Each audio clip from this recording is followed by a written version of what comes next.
On this project, I will be analyzing the formal elements and the iconography of David by Michelangelo and the Feast of Bacchus by Velázquez. After, I will be using the theme of human form to compare both of these artworks and share how one is idealized, how the other is not, and why. First, David is a sculpture created by Michelangelo Buonarroti, made sometime between 1501 and 1504. It is made of marble and it is 517 centimeters tall. Currently, it is located at the Accademia Galleria of Florence. My second artwork is a painting called The Feast of Bacchus, or The Triumph of Bacchus, created by Diego Velázquez. It was made sometime between 1628 and 1629. The medium is all on canvas and the size is 165 by 225 centimeters. Right now, it is currently located at the El Prado Museum. According to Kaiser, Michelangelo had many friendships with high-ranking political entities. That's why he was able to create this art piece. Michelangelo relied heavily on influential friends and acquaintances who, through their connections and recommendations, helped to advance this artist's career. Arguably, the most important in this respect was a prominent Florentine banking family, the Salviati. More specifically, Giuliano Salviati was one of many people that told Michelangelo to create David. According to the Accademia Galleria of Florence, David was first set at the entrance of Palacio Vecchio to give a symbol of strength and independence. Later, it was placed in the museum. The first question is, who is David and why would Michelangelo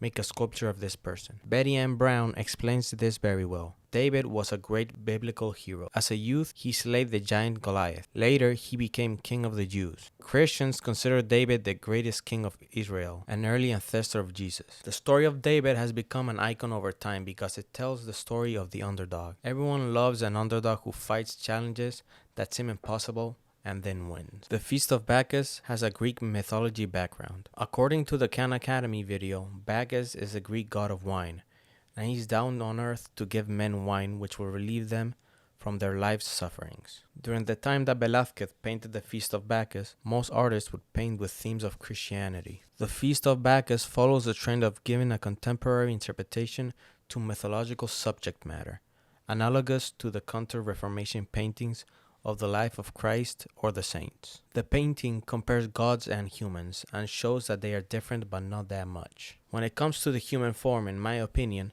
David represents the peak of human form because during those times there was already a lot of information of the human anatomy, and artists like Michelangelo wanted to show the perfect human body, which is what he did. When it comes to the Feast of Bacchus, we get Greek gods, but they don't look as much as different as humans. They seem to be in good shape, but they don't look perfect. Velázquez also puts them next to normal humans as a comparison. In my opinion, David is the idealized human form, and the Feast of Bacchus is not.